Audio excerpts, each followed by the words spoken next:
Akala ko tapos ka na dyan. Ang dami mo namang labahin. Ay, tatambakan ako eh. Okay lang yun. Kasi ibig sabihin, marami akong iuuwi mamaya. Malaki-laki yung maiuwi ko mamaya, di ba? Patulugin mo na lang mga aga mga bata, ha? Saka pakainin mo. Oh, binalang kita ng banana cue tsaka itong paborito mong lumpiang toge. Maaga natapos yung trabaho sa construction eh.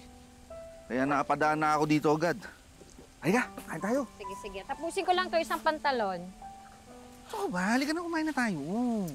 Sige na nga. Naalala ko. Hindi pa nga pala ako nanananghalian. Hala ka! Hindi ka dapat nagpapalipas ng gutom. Makaka-ulcer niyan. Kung ganun. Ayokong biyudo ng maaga. Mag-aabol pa tayo ng bunso. Hoy! Grabe to!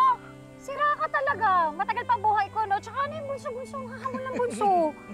Ikaw talaga. Oh. Naka-advance ako kay Ma'am Tess.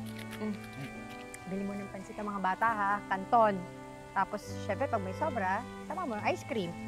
Pag kulang, abonohan mo muna. Bakit ba naging asawa pa kita? Ha? Ano? Eh sana, naging nanay na lang kita. Eh mas malambing ka pa sa mga anak mo kaysa sa asawa mo eh. Grabe naman to. Syempre, iba yung lambing ng mga bata. Iba yung lambing ng asawa. Teka. Sige nga. Iwan mo na nga muna yung labada mo. Labing-labing mo na Uy, pa si ano ka ba? Ano ka ba? Parang ingon to. Umalis ka na. Ang dami pa nito. Dali na. Ingat ka, dali na. Ingat ka. Mamaya kakainin ko yan. Dami-dami ko pang ginagawa eh. Uy, tsaka yung ano pala. Ano ba to? Yung sapatos ni Missy. Tingnan mo kasi kagabi nakanganga yung swelas. Dinikit ko lang yun. Tapos patulugin mo na maaga yung mga bata. Uyo ah. Uyo. Ano pa?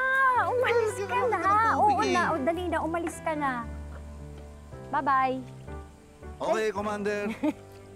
Bye-bye na. Sige. Bye-bye! Ingat ka. Bye-bye.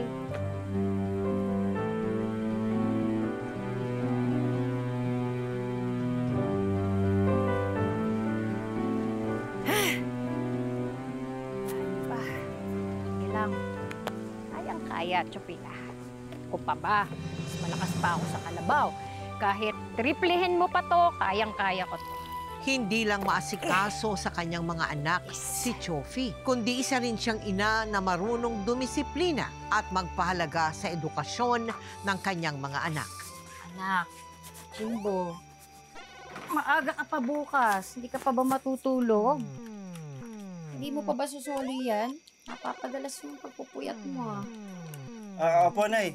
Sandali na lang po to. Tulog na ba yung mga kapatid mo?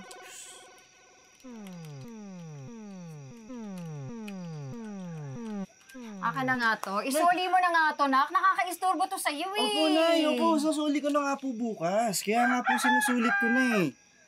Ano po bang problema, Nay? Naglilibang lang naman ako ah. Kanina bago ka pumasok, naglalaro ka. Pag uwi mo, nandiyan ka pa rin. Anong paglilibang ang sinasabi mo? Naa-addict ka na dyan eh. Di pa ko kinaantok eh. Kaya nga po naglalaro para antukin. Pinipiloso po mo ko. Sa tingin mo ba yung lintik na laruan niya, nakakatulong yan sa'yo, Jimbo? Nay naman eh. Bakit ba lagi na lang yung sa tingin yung tama? Dapat tama rin sa amin. Tapos yung mga sa tingin yung mali. Kami lagi yung palpak. Minamasama nyo kasi yung rason ko kasi hindi nyo naiintindihan eh. O sige, ganito. Kung makakasama sa inyo o nakakasama sa'yo yan, eh ako na ang mali. Ako na ang mali.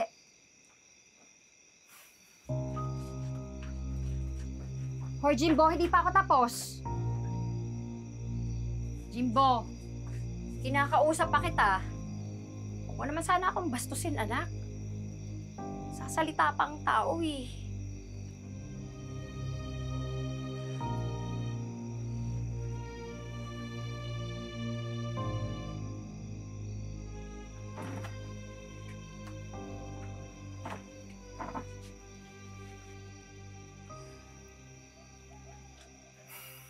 Sorry po, Nay. Tama naman po kayo eh. Sasauli ko na po ito bukas. Sorry din, anak. Mahal ko lang kasi kayo. Sorry, ha. Sorry din po. Sige na. Ulog na ikaw.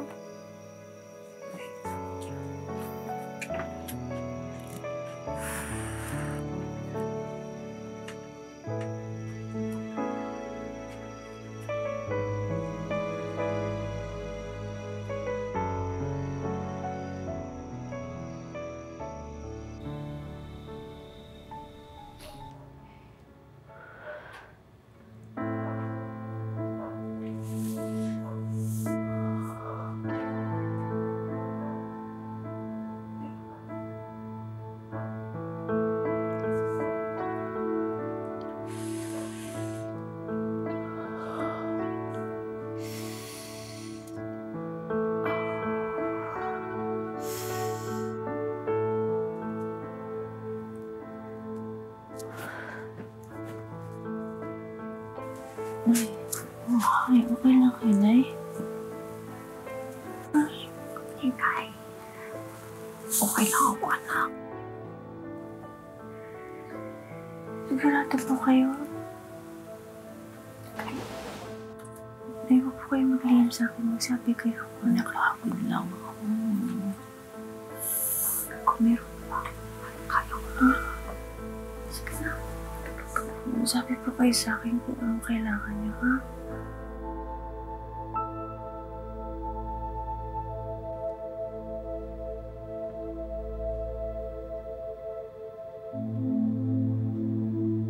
Kailan mo napansin na mayroong iniindang sakit ang nanay mo? Nung year 2020 po, Oo. yun lang po yung time na parang nalaman po namin na meron po siyang iniinda pong sakit po sa kanyang dibdib po. Actually po kasi si nanay po kapag po siya ay may mga nararamdamang sakit, hindi po siya yung daingin po na dumadaing po sa amin. Mas gusto niya po na sinasarili niya lang po.